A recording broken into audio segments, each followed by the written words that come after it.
Deputy commissioner doctor خرم شہزاد نے کہا کہ سالانہ ترقی پروگرام میں شامل تمام 35 پروجیکٹس کی منظوری متعلقہ فورم سے ہو چکی ہے۔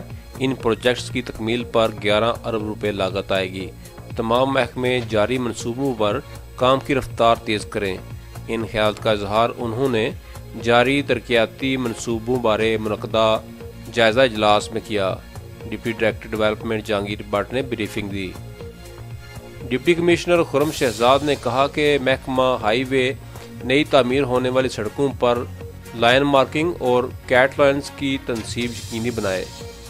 تمام محکمے آئندہ سال ADP کے لیے منصوبہ جات کے پرپوزل تیار کریں۔ ڈپٹی کمشنر ڈاکٹر خرم شہزاد نے تمام محکموں کو ہدایت کی کہ جاری ترقیاتی کاموں پر کام کی رفتار تیز کی جائے۔ تمام منصوبوں کو مقررہ وقت میں مکمل کیا جائے گا۔ کام کے معیار اور میٹیریل کی کوالٹی پر کوئی سمجھوتہ نہ کیا جائے۔ جہاں کہیں بھی ناقص میٹیریل کا استعمال سامنے آیا، متعلقہ آفیسر اور کنٹریکٹر کے خلاف کارروائی ہوگی۔